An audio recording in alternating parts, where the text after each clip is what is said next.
Hello everybody and welcome back to another visual effects demo. In this video, I'm going to start creating our Sparks effect and show you guys how to apply our fundamentals using Niagara. So this one's going to be a little bit more straightforward.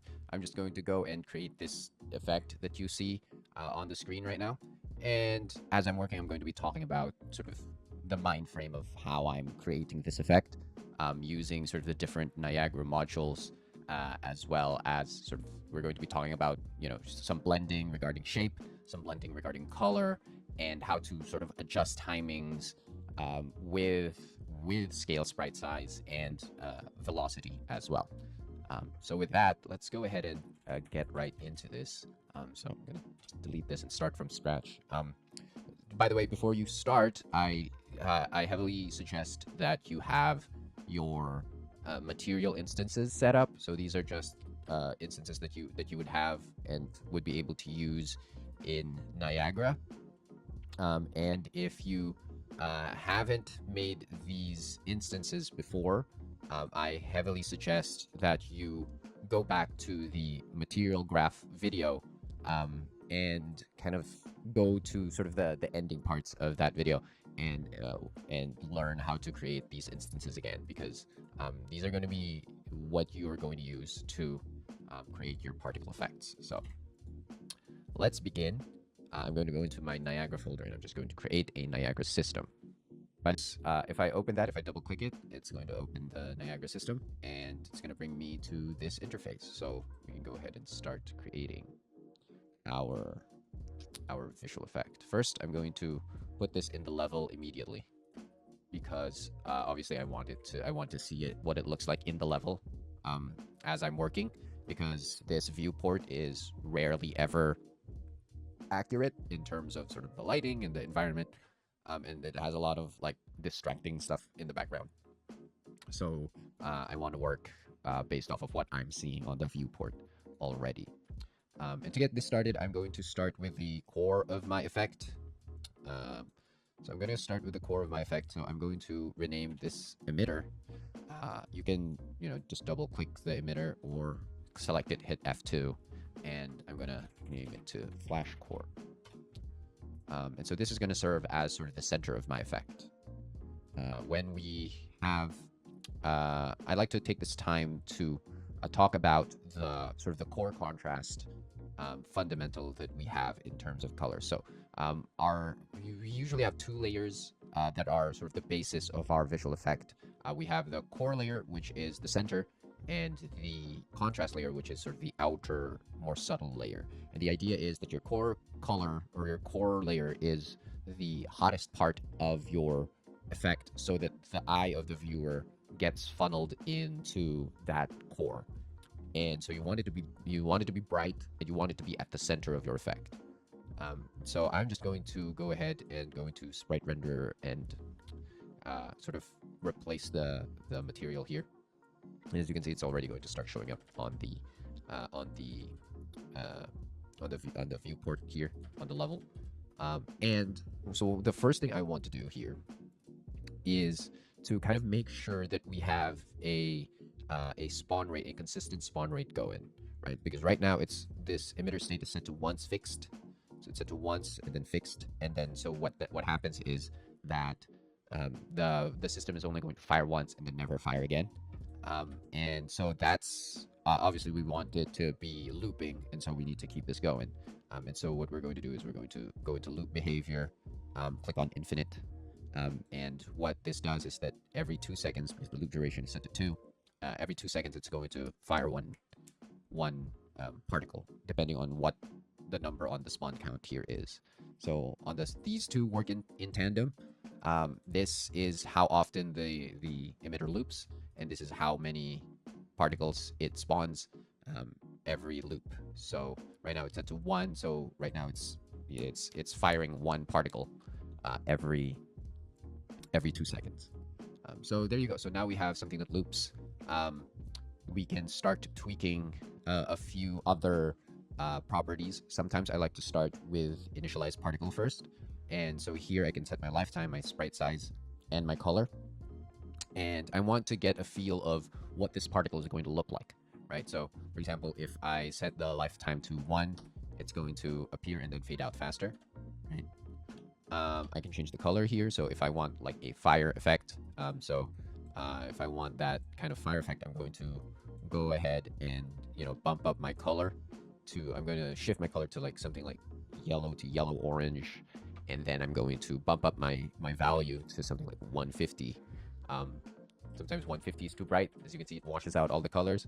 So maybe I'll bring that back down to like 35 or 40 or 20. Actually, 20 works for me right now. This value might be different for you. If you're not getting this glow, then you're gonna want to bump this up further.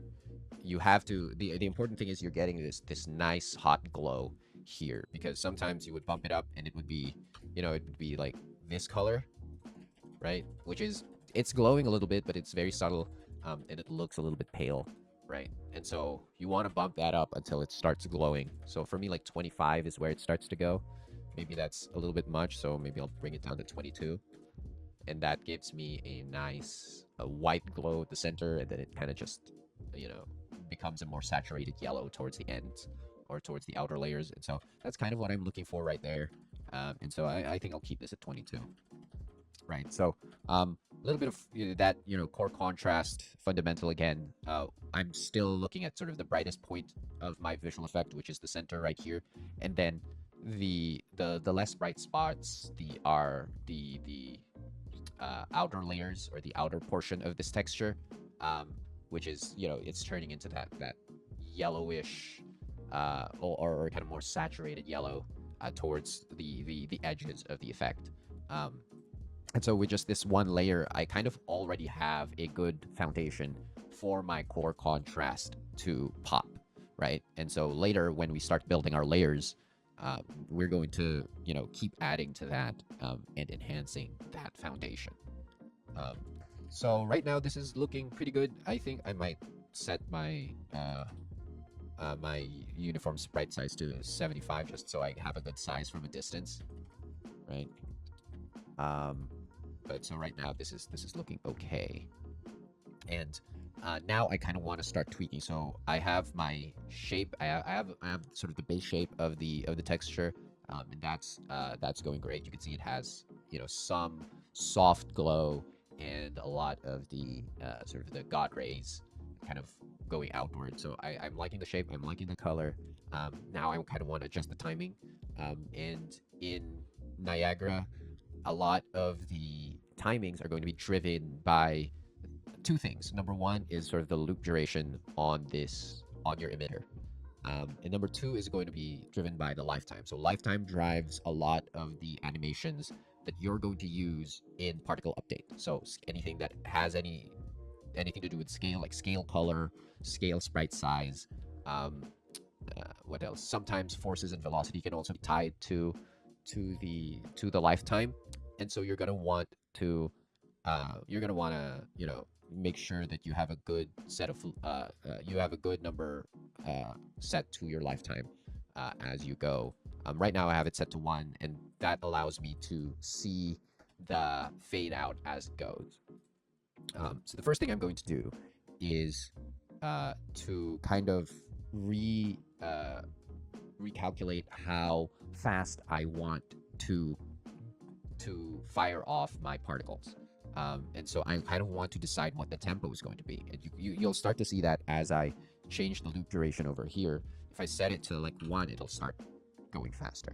If I can set it quicker to like something like 0.2, and it basically stops.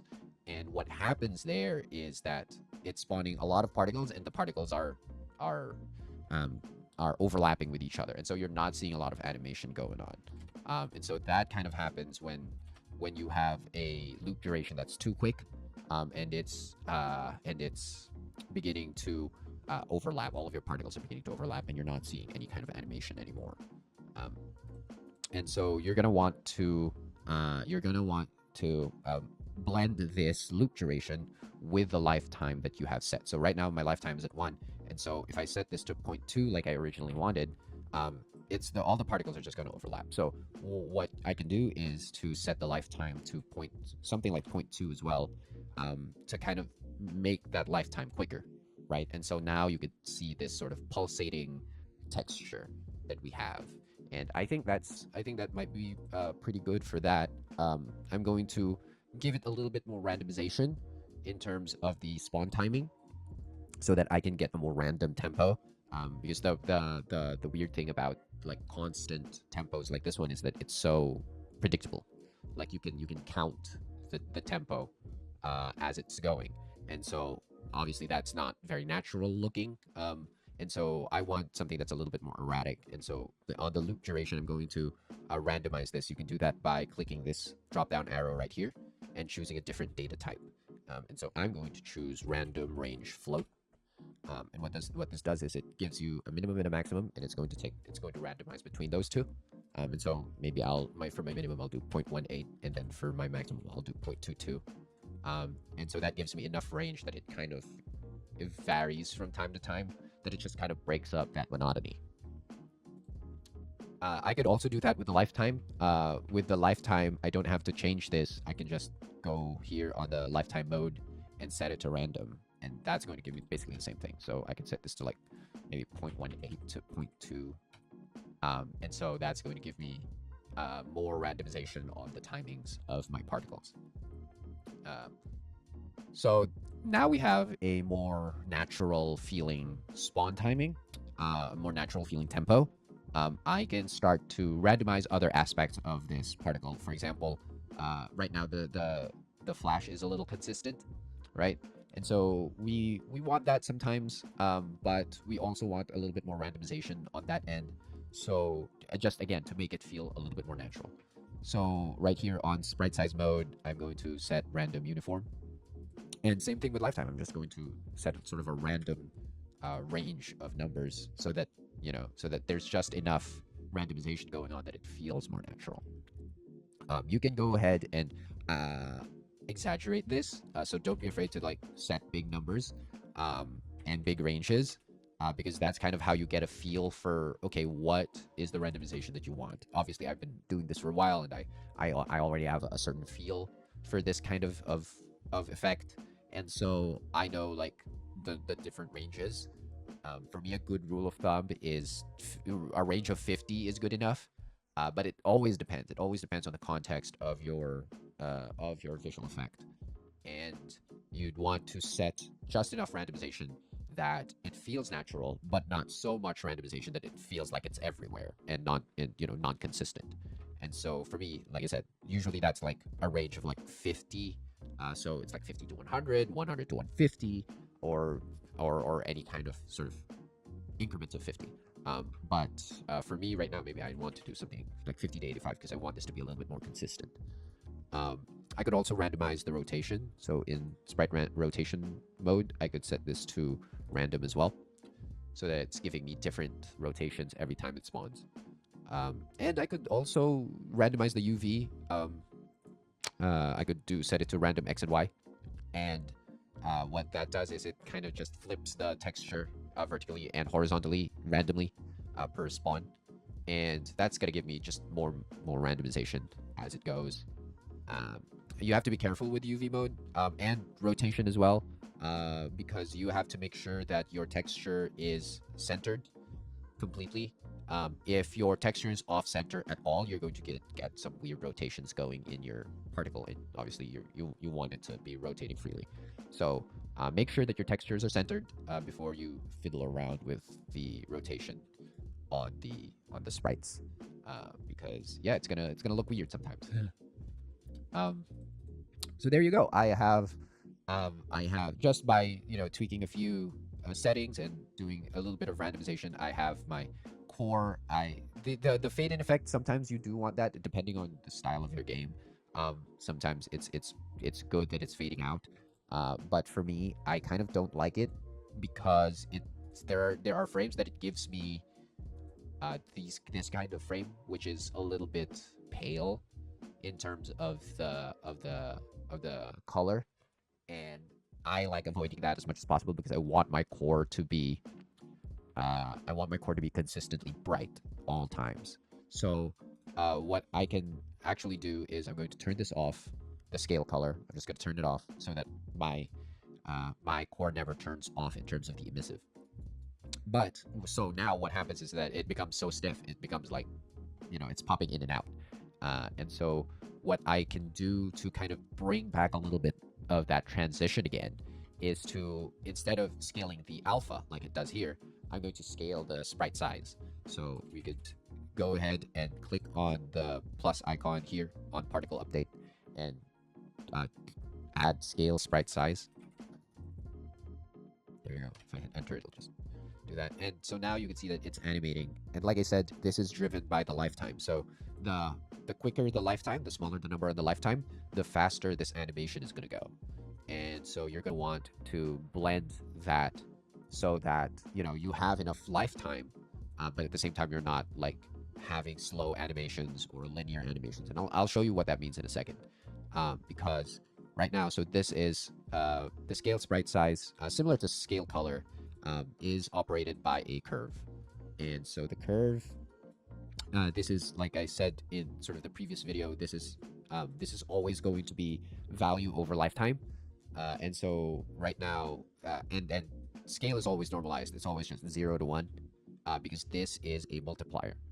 So this is going to be 0 to 1, and it's going to, this basically says at the start of its life at 0, 0, then it's just like a, it's the scale is 0, and then as it goes through its life, at the end of its life, it's going to reach its maximum size. So you're going to want to balance this out, because the tendency is that whenever you values so that the contrast is going to highlight the core. And I'm going to show you how to do that in a second. So first, I'm going to rename this one. It's always important to rename your layers, just so you know what that emitter does. Sometimes if you just have like simple sprite burst 1, 2, 3, 4, 5, that can get very confusing very fast.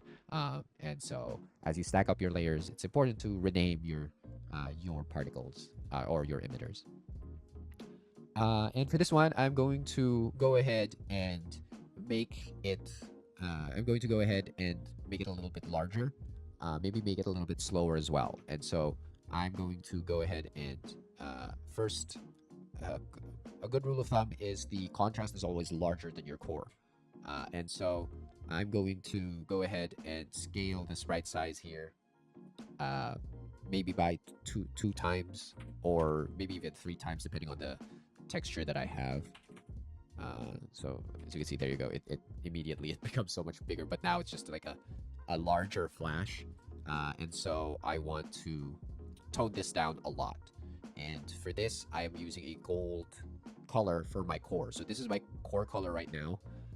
And this has something to do with color theory at this point. You're going to want to choose a color that highlights or complements your core color for your, at least for your contrast. And so there are a number of color combinations that you could do. If you've studied color theory, then you could use like different like complementary colors. Like if it's orange here, then you could go straight across to blue, or some tertiary colors like green or even purple as well.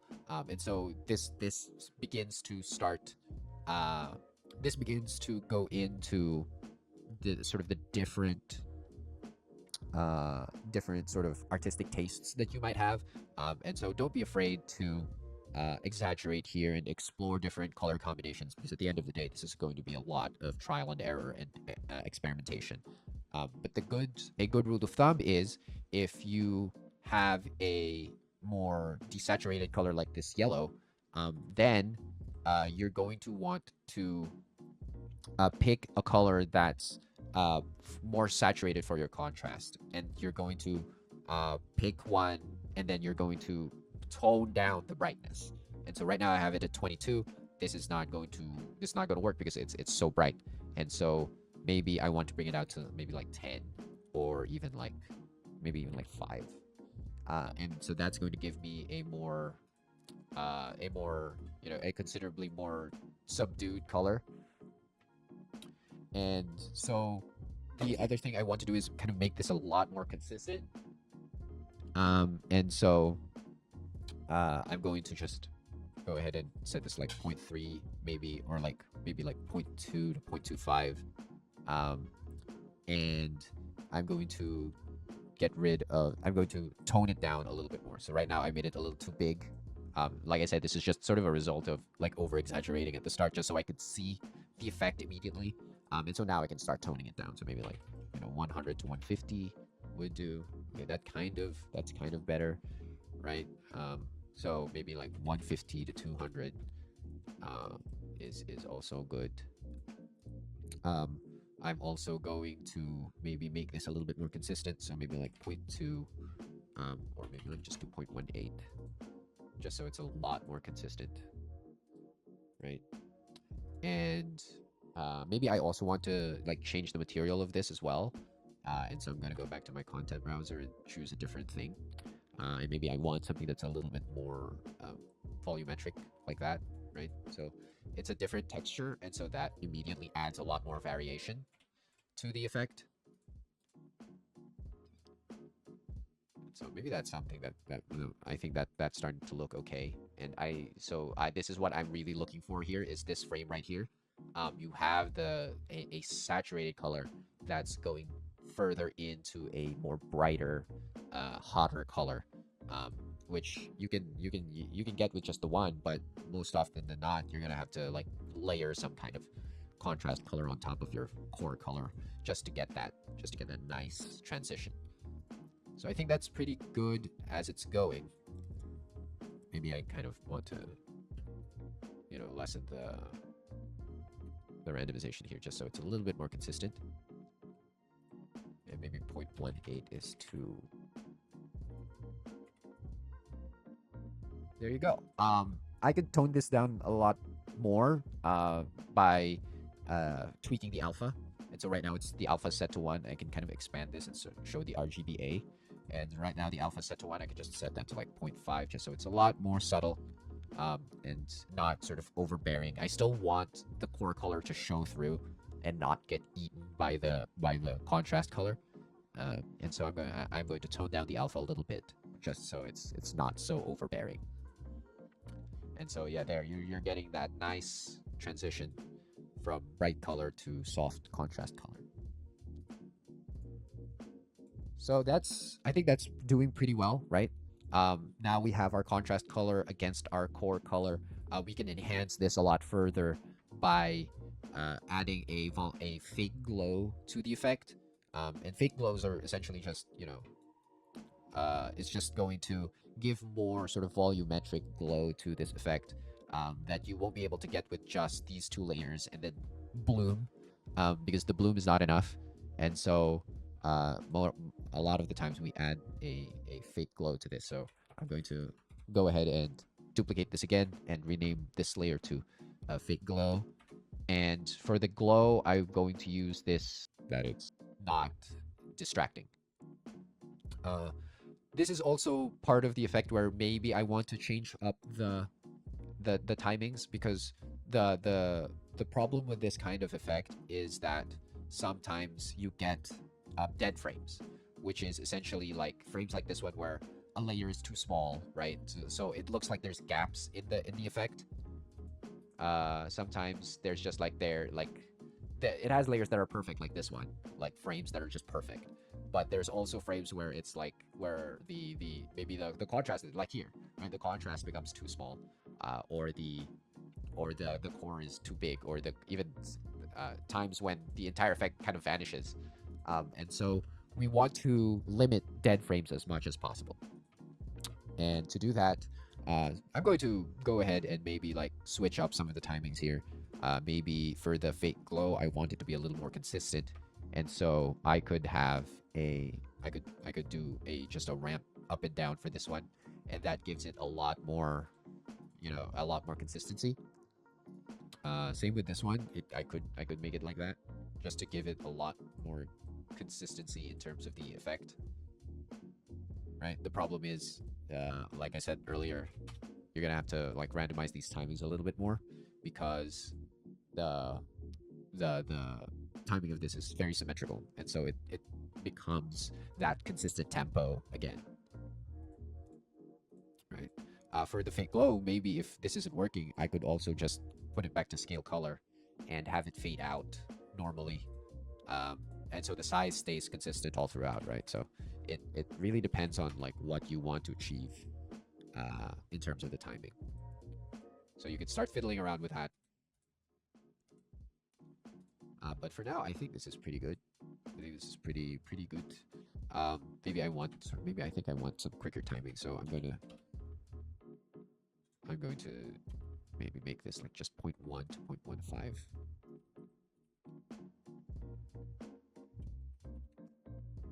Just so it's going a little bit faster. All right, and that makes it a little more consistent. There you go. So now I have my, this is basically my foundational layers. I have my core, contrast, and glow. From here we can start adding, additional details like sparks, smokes, fumes, or even camera imperfections. So for me, I'm going to start with my sparks. To add sparks, you can create another emitter. So in this case, I'm going to right click and then add emitter. And I'm going to look for fountain. So fountain is another one of those template emitters that already has a bunch of particles spawning and a bunch of modules that we can start tweaking to fit our effect. And so to do this, same thing with the core colors or the flash cores. I'm just going to rename this into like sparks. And I'm going to use my sparks, my sparks texture. If you don't have something like this, then you can just use sort of the basic texture. It's fine. But for me, I like to sort of customize this to have a little bit more shape into my visual effect. And so I'm going to use this embers material that I created. And as you can see right now, it is there's nothing because this is a 2x2 texture. It's a 2x2, so it has 4 frames in total. And so I have to set the sub UV for the. So from here, I could go into initialize particle, select color mode, and then maybe do a bump of 50. And if you'll notice that my particles are going to start to glow like so. And then I'm just gonna set a good fiery color to them. Maybe something that's a little bit more orange.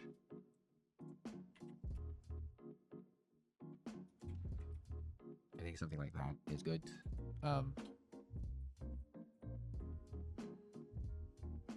think something like that's good. And then I'm going to set my random uniform right now. My sprites look a little too big for this.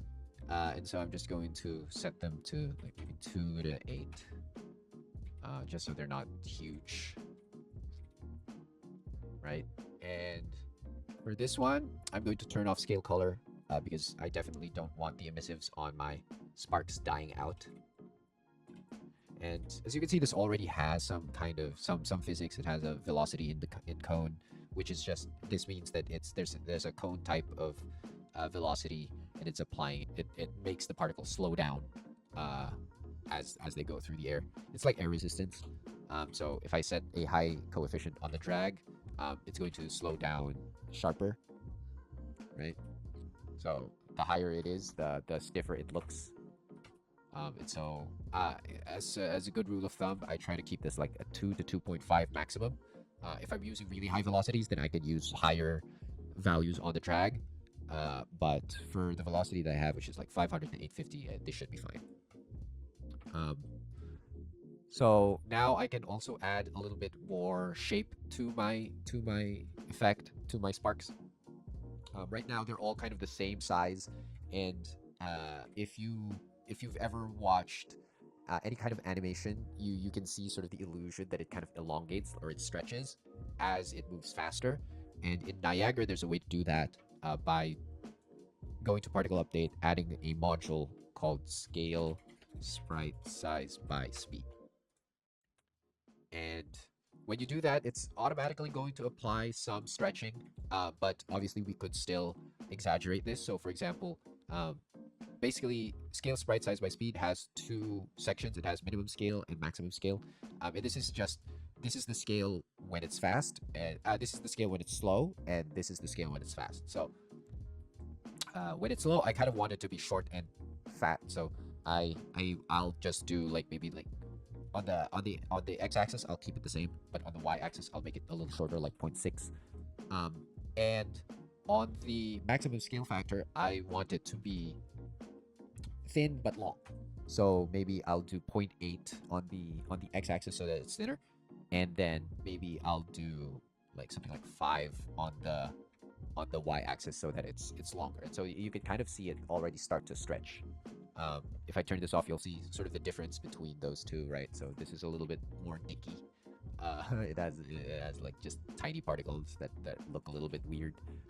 But if I turn this on, you'll start to see them stretch, and they'll look like small little projectile heads. So they'll look more like realistic sparks, which is kind of what I'm going for with this one. So with that, this is looking pretty good. I think I want to add a little bit more upward velocity. And so to do that, I'm going to add some linear velocity to this. I already have this point velocity that I don't want to touch because right now this is working for me. Maybe I just want to randomize this a little bit further just so it looks a little bit more natural. So some of them are going really far, some of them are not going so far. And so it's covering a little bit more space. But so now I want it to have a little bit more upward velocity. And so I want to add velocity from particle spawn. I'm just going to go ahead and add velocity. And then I'm going to randomize this linear velocity. And so maybe I want some of them to go really high, right? So I could go like 850. So some of them are going really high. But obviously that's a little bit much. So I want to sort of tone that down a little bit. So maybe like 750 is fine. And some of them don't go up at all, right? So some of them don't have that additional velocity at all. And so that just adds more randomization into the effect. If I want to tone this down a bit, because right now some of my sparks are flying all over the place, which I think is fine because, yeah, so I mean on the full screen it looks okay, but maybe right now it just looks all over the place. So from the point velocity, I'm just going to kind of tone this down a little bit to be like 250 to 500, just to bring down sort of the area that it covers. And so now it has that velocity, it has some gravity going. So gravity force by default is set to -980, but you could set it to go faster if you want. If you want like heavier particles, yeah, you could set it to go faster. So I think I'll keep like -15. I think I like how that's moving. It looks a little bit more realistic to me. And the next thing I'm going to add to this is maybe a little bit of scaling on the lifetime. So right now they're all sort of static in terms of the transition out, and they're all just kind of clipping through. Sometimes that's okay, especially if the particle life is so long that it's going to clip through anyway. But for me, I want there to be a little bit more variation to this. So I'm going to randomize the lifetime a little bit more. So maybe some of them are just like 1.8 to maybe like 1.5. And I'm going to use scale sprite size to just give it a little bit more transition. And like I said here, the curve timing matters. So sometimes it could be like ramp down where it's just like transitioning out almost immediately. That gives it a little bit of a smoother look, right? If I turn this off, it's, it stays bright the whole time, which is nice. But sometimes you want it to be a little bit more subtle. You don't want the embers or the sparks to be so overwhelming that it becomes distracting. And so it would be great sometimes to have some kind of transition out. So for me, that's scale sprite size. That works very well for me. And so I'm going to use that. And I'm just going to use this ramp down curve to make it smooth. There are others that you could use. Maybe sometimes drop off you want to use. This is great for like really long-lived embers that kind of float and don't clip through. But for me, it's just going to be this wrap down one so that it's smooth, it's quick, and it gives it more of a transition. So this is good. I want some particles that collide with the ground, and so I'm going to take this again and I'm going to duplicate this. And so with this one, what I want to do is to have them kind of clip onto the ground and collide with the floor. So I'm going to first I'm going to take out the scale sprite size because I want to see the particles. Next, I want to go to particle update and I'm going to add a collision module. So the collision module is essentially going to automatically give your particles some collision bounds. And so it's going to start bouncing on the floor or any kind of surface that you have going on And what is nice about this is you get to control the bounce and the friction of what happens when the particles kind of collide with the floor. So bounce has a restitution coefficient, which is just how high it bounces. So the higher the number, the higher it bounces. And so for really cartoony kind of effects, you want a lot of bounce, right? But for more realistic effects, maybe you don't want as much bounce. So just a little bit of bounce will do, right? And so that works a lot. I could also turn on control roll on collision, just so it's not like, it has a more natural rotation as it collides. And so that works quite a bit. For these particles, sometimes I also want them to be larger. And so I'm going to go ahead and kind of set this to like maybe like 1.2 to 1, and then like just set the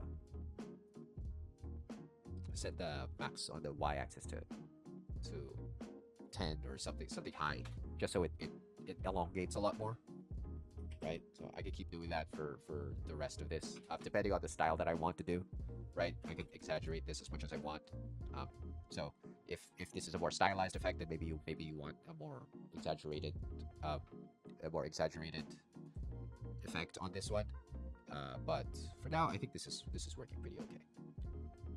I'm going to also tone down the emissive because it's a little bit much on these larger particles.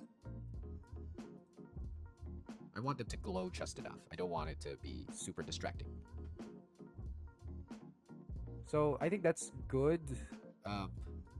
Maybe I also want to add some sparks that are, going consistently on the ground. And what I'm going to do is, as you can see, I'm starting to add a lot of sparks layers. It's becoming very noisy. And so I'm going to start tweaking the spawn rates on these ones to just kind of settle down the some layers so that it doesn't look so noisy. So I'm just trying to balance out the spawn rates so that it looks clean and smooth and readable. And so, for example, these ones on the colliding sparks, I'm just going to tone down the spawn rate a little bit. So maybe cut this down by half, right? Maybe a little bit more, just so not much of them are spawning. This one as well, I'm just going to cut this down maybe even further. So now this is a lot more readable. And for these sparks, what I want to do is I want them to point straight down, right? I want them to just go boop, boop, boop, like down from this point. So from here, I'm going to take out linear velocity. And then I'm going to go ahead and add an offset to this origin from the point velocity. So I'm just going to I'm just going to add 10. So if I add 10, that means the point velocity origin is going to move upwards on the z-axis, right? So it's going to move upwards, and so it's going to point straight down. And that's great because now all of these are pointing straight down. You could also use cone velocity for this if you want.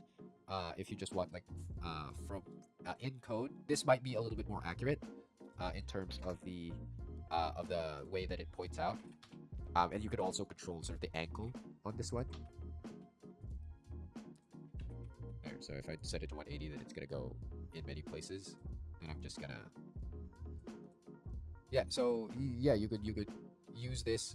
I'm going to add more velocity to this, and the reason for that is I want them to be really fast moving particles that are just kind of shooting out, and that adds a lot more. Adds a lot more movement and a lot more depth to my particles as they're shooting out of my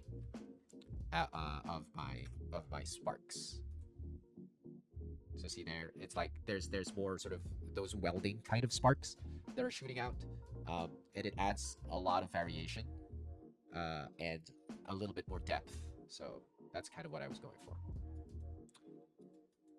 There you go. So now I have sparks. You could also add, for me, if you have if it's more of a burning kind of sensation. Right now, this has more of a construction sort of welding vibe to it. But if you have sort of more of a fire type effect, right? You could add another layer of sparks that does.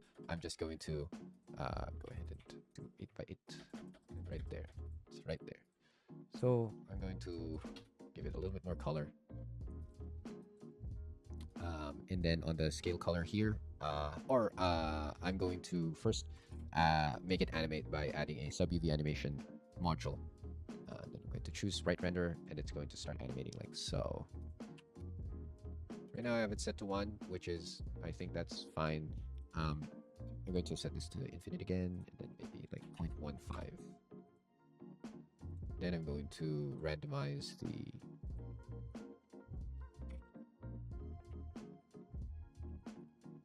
There you go. Then I'm going to randomize rotation. Oh, there you go. So that's looking pretty good. Maybe I want to tone this down a little bit so that my core becomes visible again. You don't want these layers to overwhelm your core contrast, so I'm just going to go ahead and add some scale sprite size for this. There you go. So that's good. You could also animate the color. So right now it's static, and I'm just scaling the color. So you could animate the color by adding a color module, and then switching this to color from curve, and that'll give you this gradient stop. So I can select a brighter color at the beginning, which is maybe like 50, right? And then I could select a deeper color at the end so that it kind of transitions, and then maybe I can add a different stop to this, so that's maybe like 10, so that it starts out like really bright and then becomes less intense. Maybe that's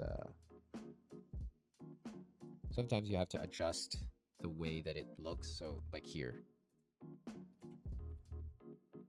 So I had to adjust sort of the timing on my gradients because this is still over life, and so you have to adjust that sometimes to kind of tweak the colors and make it pop a little bit more. As you can see, I can solo it and look at how this is looking, and I think that's looking pretty good. I just want to tighten it a little bit further. Yeah, so I think that's looking pretty good. I could rename this to like fumes. And so that's an additional layer that you could add. You could also add a different, another layer that is just sort of a lens flare. So I have this horizontal flare texture that I created, and then I'm going to unset the randomization on the rotation and the UV mode, just so it's steady. And then on the sprite size mode, I'm going to choose random non-uniform, and I'm going to set the X and Y axis. So for this one, I want it to be long on the horizontal axis. So I'm going to maybe choose maybe 750, see how that looks. And then 650, see how that looks. I can't see it because it's too thin, so I'm going to give it a little bit more thickness. Yeah, maybe something like that, right? Maybe something like that. 180 to 200, maybe. That's too thick. So maybe like 180 to 150 to 180. Yeah, something like that. And then longer on that side. There you go. So now we have a little bit of a glow going, right? So I could also make this a lot longer if I want to exaggerate that a lot further. And then I could do scale sprite size as well, just so. There you go. So now it has a lot more of that cinematic look, and I can basically like record this in 60 FPS, have some maybe have some color aberration going on the post process, whatever it is. But for now, this effect is done, right? So we've recreated the effect that I had at the beginning, and this looks like a proper visual effect. As you can see, it has fire shapes going on in there. It has this nice lens flare that breaks up the sort of the circular shape of this effect. You got God rays and flares that enhance the effect, and of course you have your sparks that give it a lot more motion and follow through on the flash. Maybe I think the last thing I will add to this is a light module, which I can add on my core color or my contrast color. For me, I like to add it on my contrast color because I want my light to be sort of the same color as my contrast. And so I'm going to add it here on my contrast emitter. I'm going to go to the renderer and I'm going to add another renderer called the light renderer. And from here, I'm going to uncheck this use inverse square fall off. This is just when this is checked, the light is a lot more subtle because it's trying to be a little bit more realistic. And so if I uncheck that, and then I'm going to do alpha scales brightness, and then I'm going to increase the radius. There you go. So once I've increased the radius, and then I'm going to increase also the exponent. So radius is just how big the point light is. Default exponent is how smooth the transition is. So as you can see, with 1, you can kind of see sort of the edges of this circle. But if I bump that up to 3, it becomes a lot more subtle. And that's pretty much all that I need that point light for. And so just a subtle effect that makes the visual effect or the particle system sort of interact more with the environment, and that just kind of integrates it to the environment, and makes it look a lot more natural or blended. And so with that is done. I think like we can call this effect done, and this is sort of the final result. When you make your own sparks, I'd like to emphasize that you can be as creative as you want. The only requirement that you have for this particular task is have the core, the contrast, and the glow, and then the sparks. So the embers that you can see that are sort of like flying around, these are required. Everything else, the fumes, the lens flares, these are additional details that I wanted to include to kind of push my effect further.